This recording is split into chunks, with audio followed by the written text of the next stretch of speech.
People are always asking me, gosh, your junk journals are so amazing. What is your secret? How do you always get everything to turn out so great?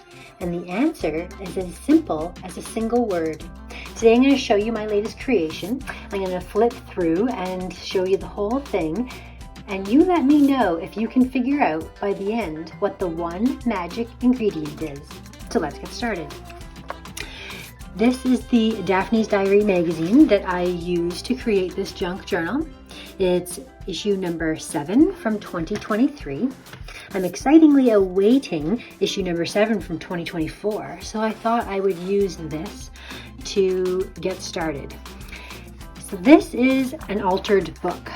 I have taken an old book and turned it into a junk journal.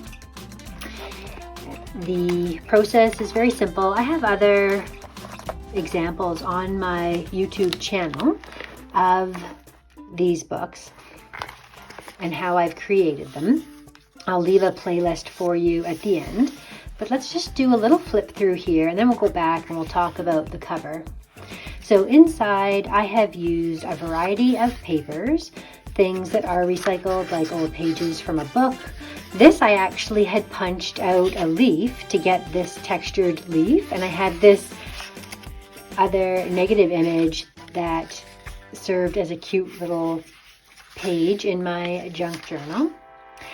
There are all kinds of different sizes and textures, different types of materials from cardstock to this beautiful Japanese paper. And this was an old planner page that I just loved so much. Book was coming to an end and I wanted to take out these and reuse them. I have some tea dyed pages. This is I'll take this out. This is the bookmark actually. This is a page from my Daphne's Diary agenda. All of the pages are removable because I've done the binding where you can take them out. It's beautiful because you can take this out, work on a page, and then put it back in. So if I want to add stitching or something to my page, I can definitely do that. If I want to add pockets, like there's lots of maneuverability in them.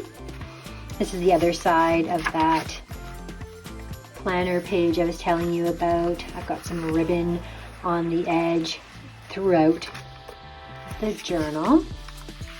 This was another image that came from my Daphne's Diary 2023 agenda.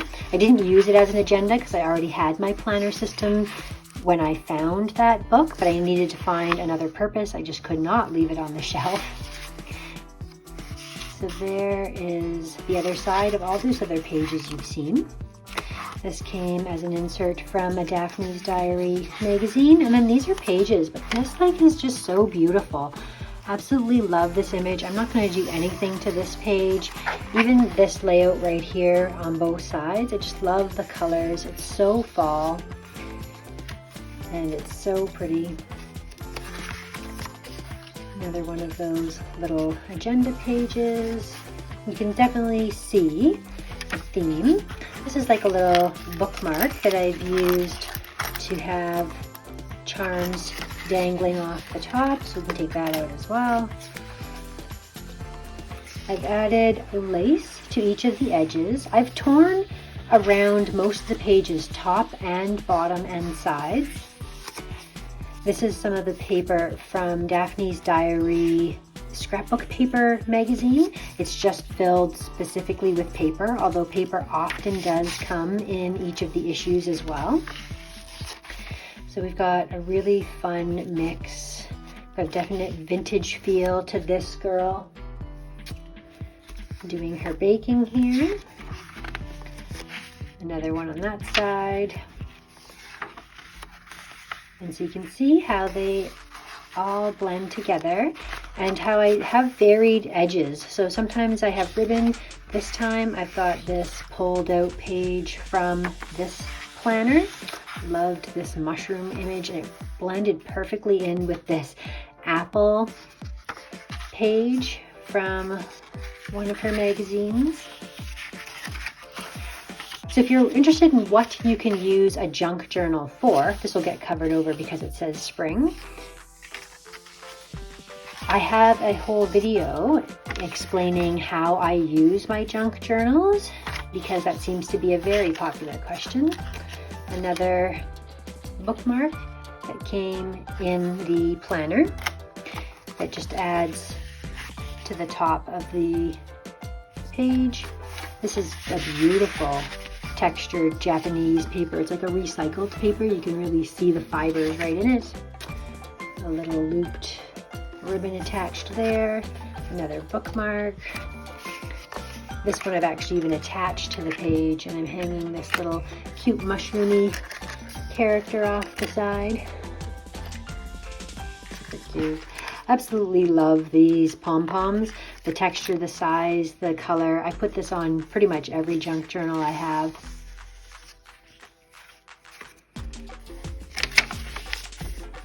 Another bookmark coming up here.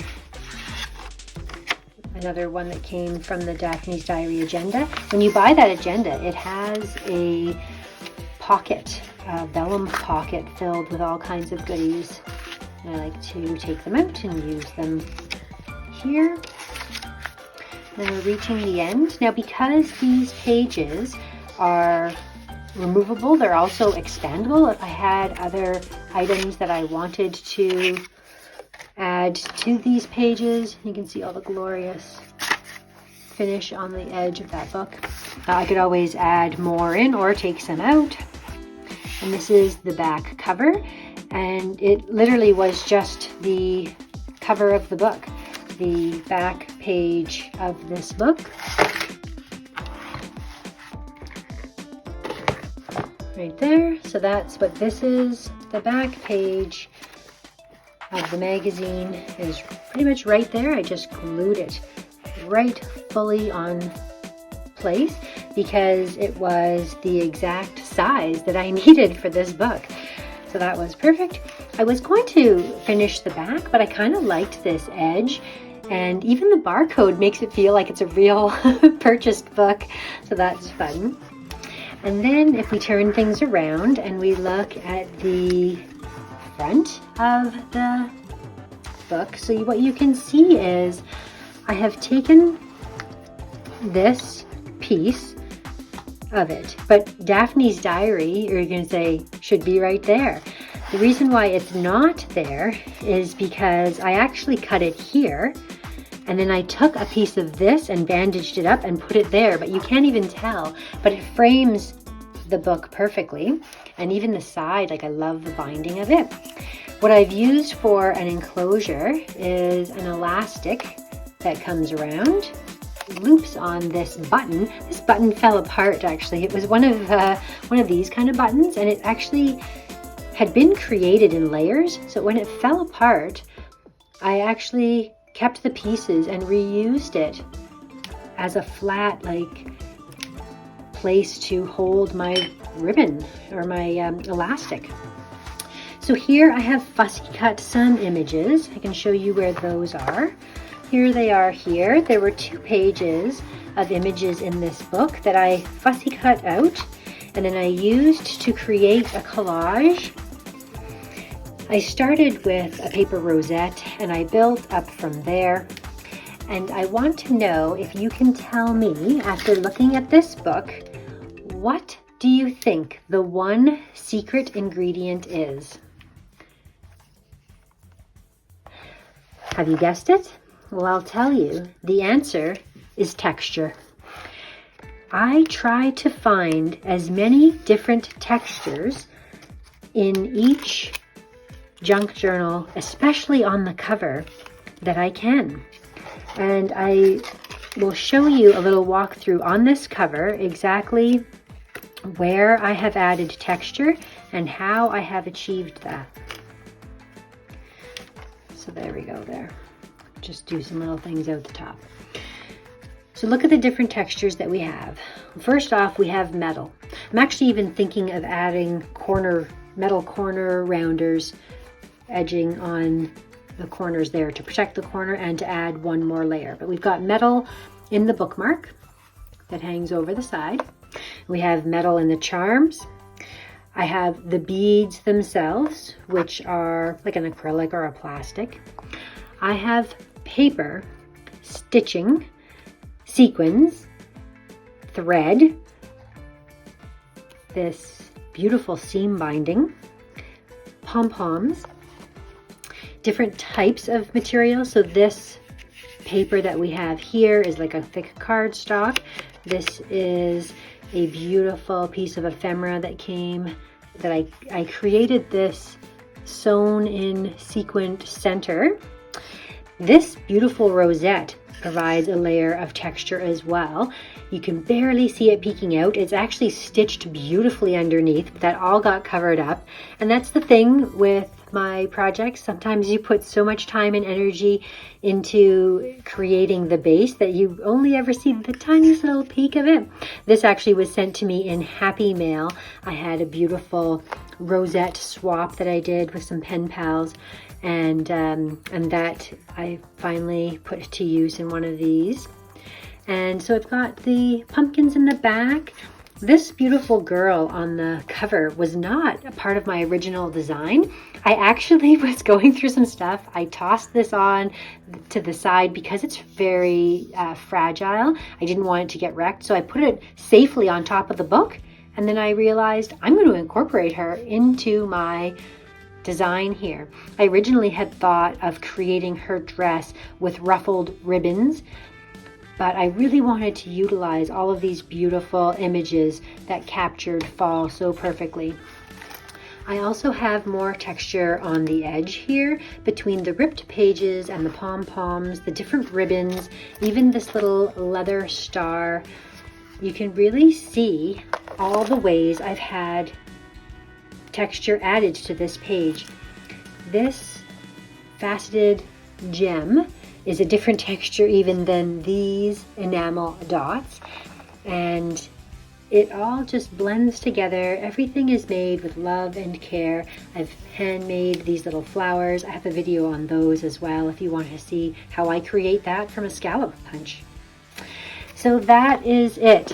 What do you think of my latest junk journal? Did you guess that it was texture? Because that is the one thing. I quite often use stitching from my sewing machine to add texture to my junk journals, but this is a really good example of you don't even need to have a sewing machine to get that stitched sort of look. You can get thread and add it in little bunches like this. You can stitch in by hand various little pieces. I've even stitched in by hand, if you noticed, this star, the way it's sitting on top. I've done a hand stitching over the edge, so it's providing an edge to the top as well. I intend to have more things peeking out of the top. Here's a good example of some of the leftover items that I had fussy cut, and I could see definitely when I do my pages having some more little beautiful images coming out the top of my book, but I want to know exactly where I'm going to place them on each page for the design of that specific layout. And there you are there. So if you want to see what I use my junk journal for, watch this video here. Thank you so much for watching. We'll see you again next time.